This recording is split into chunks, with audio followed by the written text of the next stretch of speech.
Hey guys, hope everyone's morning is going good so far. I'm going to be going live in just a second here, but just like yesterday, if you could do me a favor and write live in the comments if you're watching this live, or write replay in the comments if you're watching the replay, I would really appreciate it. Again, like the last 2 days, I'm doing this on Facebook, on my computer, and Instagram on my phone, so I've gotten a little practice the last few days, but it still gets a little confusing. If I'm looking all over the place, you gotta bear with me. What's up, Anthony? So, first of all, I'm gonna say congrats and thank you if you've made it this far. You've made it to the final episode in this 3-part series all about gaining muscle. So, I've talked a lot about what doesn't work. Today we're going to dive into practical application, what actually works. I'm going to talk about how to structure a training program for this goal for beginners, how to figure out your calories and macros, and I'm going to talk about some supplements for this purpose that do actually work. And then if you want more help, I'll explain what to do next. So, yesterday I talked about isolation versus compound exercises. So brief refresher there. An isolation exercise is a single joint exercise. So think like a bicep curl, right? You're only moving at one joint versus a press or a row where you're moving at more than one joint, a squat, hip, knee, ankle. You want compound, not isolation. So I talked about this and how you should focus on getting stronger on the compound exercises to gain mass. So today I'm going to dive into exactly what that might look like. So there's a principle, if you watch any of my content, called progressive overload. It is crucial for gaining strength and muscle. Essentially, it means that the body responds and adapts to increased demands.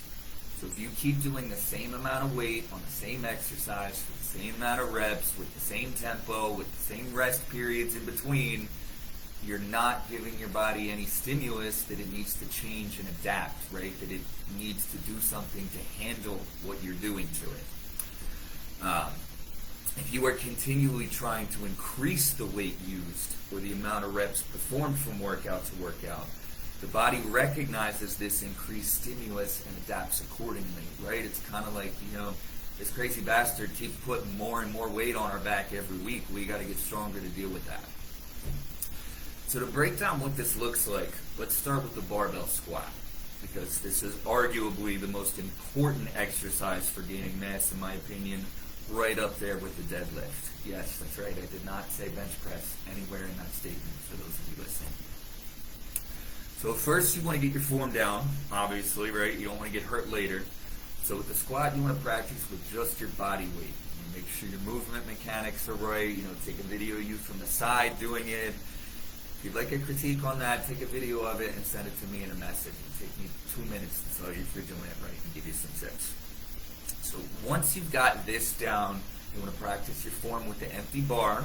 And it is really important that you start this process with the empty bar, right? Even if you're strong enough to start with weight on there already.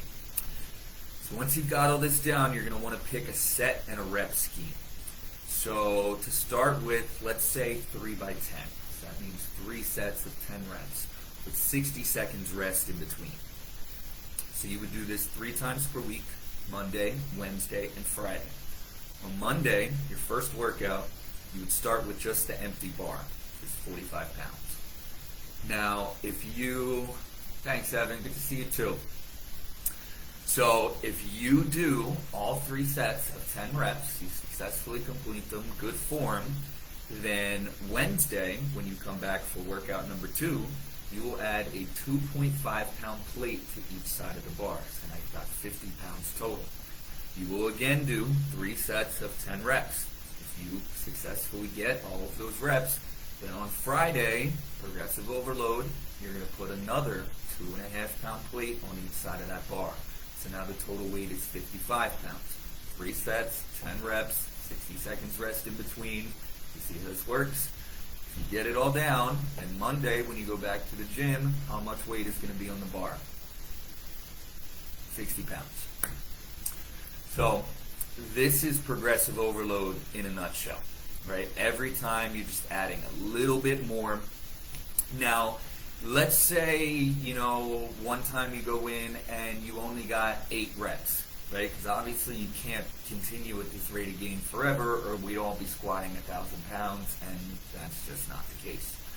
So let's say you only got 8 reps on one of your sets, and you hit failure, you couldn't do 2 more.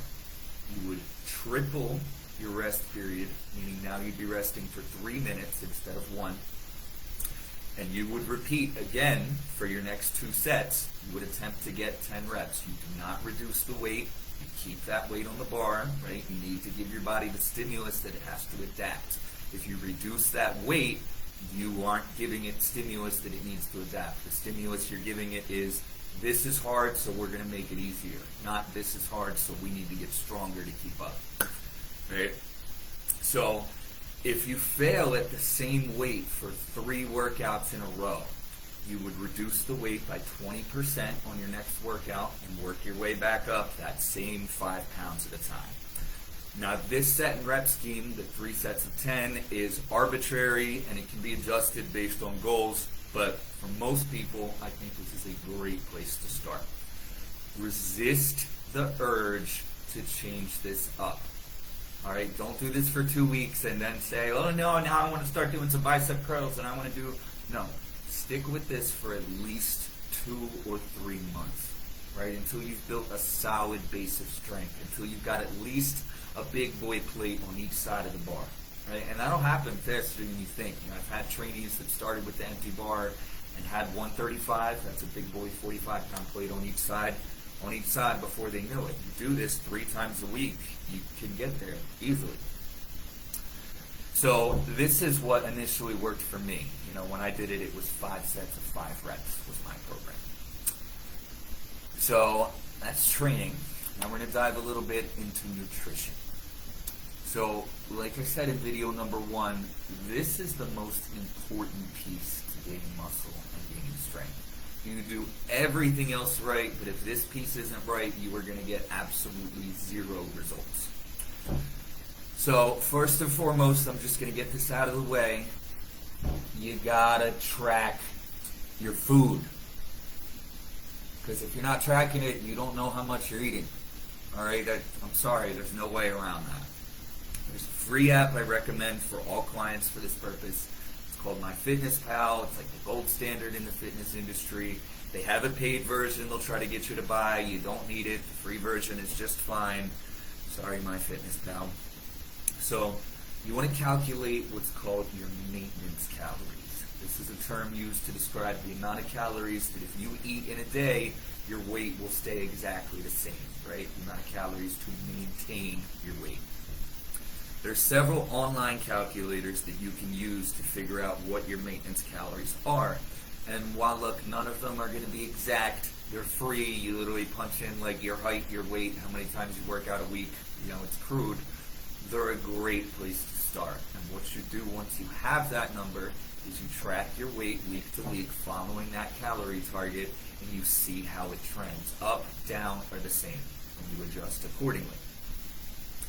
So once you have this number, what I recommend for most people trying to gain weight is to add 500 calories to that to start, meaning that you will be in a surplus of 500 calories. So once you've got this number and you've added 500 calories to it, you have your first calorie target to enter into the MyFitnessPal app. It's important that you don't use the calculations they give you.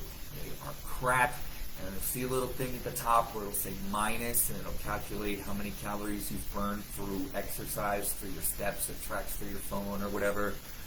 Ignore all that. It's complete bullshit. Just use the app to calculate and track the amount of calories that you've consumed. Alright? That's it. Super important.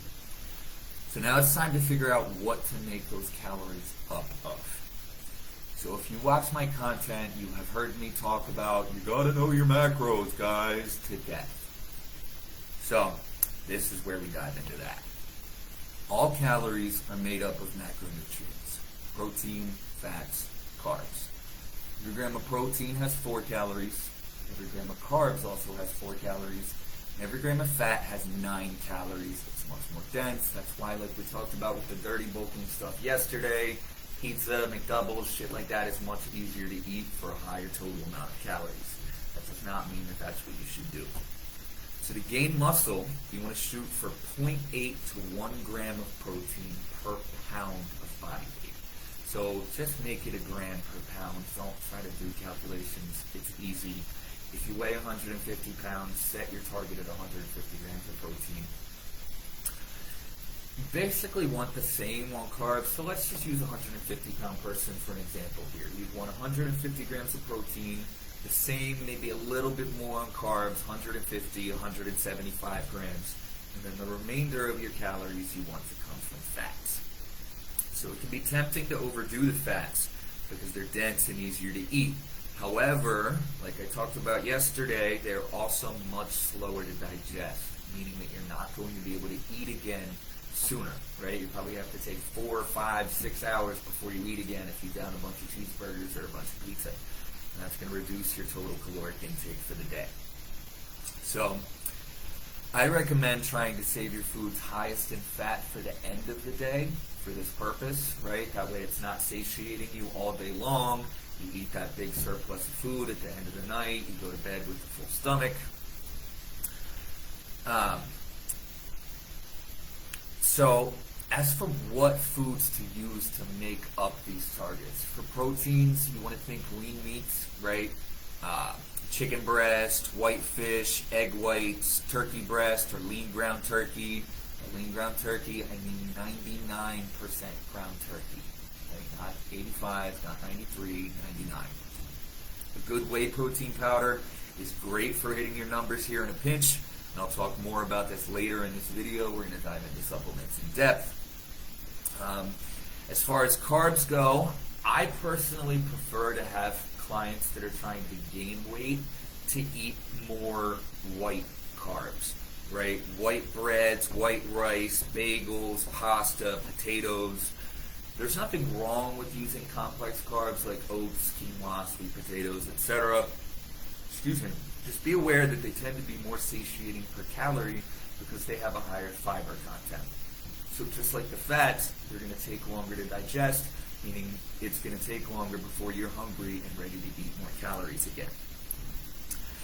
Depending on how many calories you need to gain weight, this could be really detrimental. Like yesterday I talked about, my initial goal was 3,500. So when you got a big goal like that, you got to start eating pretty much as soon as you wake up and have your last meal right before you go to bed. You know, what I used to do was I would literally set a timer on my phone. Every 3 hours, eat. Because that was the only way I could possibly get that number in by the end of the day, right? And if I missed one of those timers, I was screwed. You know, I'd be stressing for the rest of the day about where I was going to make those calories up from. So the reason for this is that let's say your goal was 3,000 calories. If you're eating every 2 to 3 hours, that's 6 meals of 500 calories a day. That is much more realistic for the average person than 3 meals of 1,000 calories a day, especially when we're talking about hitting protein and carb targets, right? Not 3 meals of McDonald's a day. So another important thing to talk about here is water intake. So water is crucial to digestion, and a lot of people don't think about this when they're trying to bulk up. Oftentimes people think that they're not hungry, and if they chug a bunch of water, they will find that in 10 minutes suddenly they are. I find that with clients all the time who are trying to gain weight. I can't eat anymore, Nick. I'm 1,000 calories under what I'm supposed to be. I don't know how I'm supposed to do this. Maybe I just can't do this. I'm like, well, how much water did you drink today? Oh, I don't know. I filled my shaker cup up once. Well, no shit, dude. Your stomach's not moving. You're dehydrated. What do you think your body is breaking all that food down with? What do you think the liquid in your stomach acid comes from? It's just common sense, but it unfortunately is not that common. So what I recommend is 3 to 4 liters a day. That's about one of these. It's really tough at first. All my clients say the same thing. The first 2 or 3 days are a bitch, and then after that, it's like your body needs it, and you can't get by with less. So what I like to do is sip on water after meals and in between meals, because when I'm trying to eat big meals, I find that if I drink water while I'm eating, I tend to get full soon and I often can't finish the meal. So once you've got all of this down consistently, you want to weigh in first thing in the morning before you eat or drink anything. Every 7 days or so, just pick a day on the weekend. And you want to track in a little notebook what that weight is and how it goes up or down based on your calorie intake. If it's staying the same, obviously the calorie target that you calculated was not high enough. Add 150 to 200 calories to it, repeat again for a week, and see where you are again. The sweet spot you're aiming for is about 1 pound, maybe 2 if you're really, really underweight in the beginning of gain per week. Anything more than that, you're gaining a bunch of fat you're just going to have to work off later. I don't care how skinny you are or how you think, I can never get fat. It's fat. You can't put on muscle that fast. So the last thing I want to talk about today are supplements that do work and are beneficial for this goal. Now I'm just going to get the bad news out of the way off the bat, and unfortunately this list is pretty small. So first, I'm going to go into supplements that help with digestion and absorption of nutrients from food, right? Stuff that will actually help you eat more. So, you've seen my post. You've seen me post these a lot. It's true as you can't read this. This says super enzymes. They're digestive enzymes, the same enzymes that are produced by your pancreas that help break down the food in your stomach. They're ridiculously cheap. This bottle is 180 tablets. It was like $20 including shipping on Amazon. That'll last a month or two. There's no excuse not to buy them. You take them right before you eat your food, and it helps you break down the food. It helps reduce bloat and stomach discomfort when you eat large meals. It actually helps with the assimilation of the nutrients in the food that you eat, particularly protein. So if you've ever seen my post-workout posts where I can't get home and get my chicken and rice and I get that big Smoothie King shake on the go that has like 180 grams of protein in once, if I tried to drink that without a handful of these, I'd be in bed for the rest of the day, right? But if I have 3 of those with it, I'm fine. So the next is a good probiotic supplement. Probiotics are the good bacteria that are in your stomach that help your body break down food. They regulate a lot more than just that. Almost all of the serotonin, the happy chemical in your brain, actually comes from and is found in your gut, right? And your gut flora, fancy word for that beneficial bacteria, is controlled by these probiotics. Taking these probiotics can increase that. There's some evidence that they can treat anxiety, depression, but for this purpose, they will help you digest and eat more food. They'll reduce bloating. And again, it's like $16 for a month's supply. The branded product I recommend for general purposes for most clients is Renew Life Ultimate Flora 30 billion CFU. I have no affiliation with this company whatsoever. It's just what I found that I've liked, that I use, and I recommend for clients. So you keep that in the fridge, by the way, very important. You take it first thing in the morning on an empty stomach. So the second supplement when we're talking about helping you actually eat more food, and this might be a little bit counterintuitive, is a good fiber supplement. Think like Metamucil.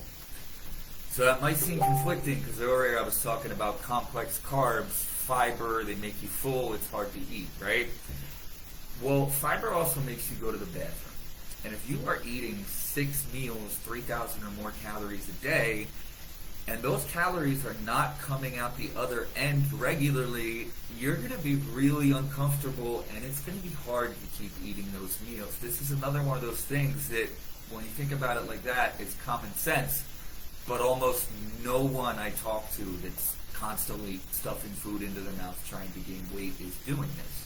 And when I get people that aren't and I have them add this in, a 2-month supply of Metamucil is like $10. It's night and day difference. Suddenly they can eat more food, they're less bloated. As far as regularity goes, you should be going to the bathroom every single day. If you're not, you've got a problem, then you should get it checked out. Again, common sense, but I talk to a lot of people with that problem who don't seem to think it's a problem. I'm not even going to touch on that. Hey, so again, a month's supply of that won't cost you more than $15 to $20. So as far as supplements that actually help with gaining muscle, first thing I want to talk about here, what's up, Joel, is testosterone boosters. Don't fucking waste your money. There is no evidence at all to support that these products work. And all the studies, if you've ever read one that shows whatever percent increase, those studies were done on what's called hypogonadal men, meaning men with clinically low testosterone levels. If you've been diagnosed with low testosterone, then a product like this could help. But what would help more would just be getting on testosterone replacement therapy. So just get that off the bat. Don't waste your money on that shit. They're overpriced. They're bullshit. They'll hurt your stomach, make you break out. Just don't even go there. And if somebody recommends that, you immediately know this person is no longer a credible source of information. So the next that I'm going to talk about here, this actually works. It's probably the most widely studied performance-enhancing supplement in the world. It's creatine. It is safe, it is effective, and a month's supply costs like $7 or something outrageous. Now you'll see forms that are more expensive. What that is companies can't make much money on plain old creatine monohydrate, right? Because it's so cheap to produce and therefore so cheap to sell. So they start trying to come out with all these other forms of it, and again, they can write whatever they want on the label. So they write that this is a better form, less stomach discomfort, no need to do this, whatever, and now they're trying to charge 30, 40, 50 bucks for a month's supply. Don't fall into that. Don't spend more than 10 bucks. So next up, we've got protein powders. Unless you are vegan, I recommend whey protein. The other kinds are not as bioavailable. They certainly don't taste as good. And they tend to be more expensive per serving anyway. So it is important when looking for a protein powder that you turn the tub around and read the ingredients underneath the nutrition facts label. By law, these ingredients have to be listed in order of the highest concentration in the product to the lowest concentration in the product. So what you want to see as the first ingredient is whey protein isolate or hydrolysate. Either one of those is fine. And nothing else. Not whey protein concentrate, not a blend, not milk protein, not milk protein isolate. These are all a bunch of cheap bullshit fillers that companies put in there. And it's very common for these fillers to be listed first because they're in higher concentration, and then at the end you'll see whey protein isolate. So what that means is a company filled the bottle up with cheap shit, put a tiny pinch of the good shit on top. That way they could write on the front of the label that it's a whey protein isolate. But then when you read the ingredients on the back, you'll see that they're just trying to scam you, and that is not the case. So this is really important. Like, I can't talk about how important this is enough. Regular whey protein concentrate will bloat you. There's more lactose, not as much amino acids, not as bioavailable, meaning absorbable by the body. Take this seriously. Throw the whey protein concentrate, that on Optimal Nutrition gold standard you've been had on top of your fridge for 6 months, throw that shit out. Or use it for cooking. So whey protein can seem expensive at first, right? Because you have to buy it by the tub, and it could be $50, $60, $70 a tub. But when you break this down per serving, especially when you compare it to chicken breast, etc., it tends to be much cheaper per serving. So on this subject, let's talk about how much protein your body can actually absorb and use in one sitting. So I got some questions about that. There's a lot of controversy about this in the fitness industry, and there are several conflicting studies, all done with different protocols. Go figure. Technically speaking, this is a highly individualized answer based on a number of different factors. The term for what we're talking about here is called muscle protein synthesis, or MPS for short.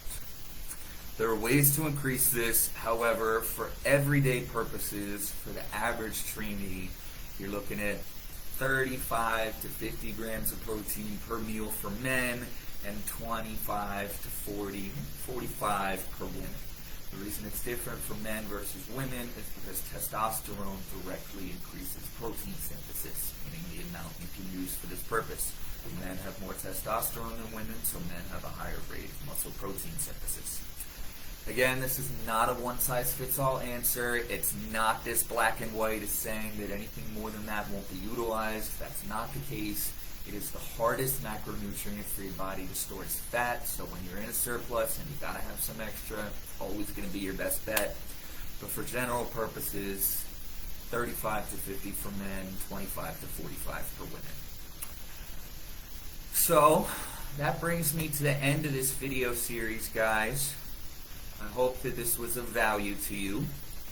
I appreciate you guys all watching very much. Like this video if you are interested in my full plan for gaining muscle. Give me a like, that'll let me know you want this help, and I will reach out to you so that we can talk more. Thanks, guys, and enjoy the rest of your week.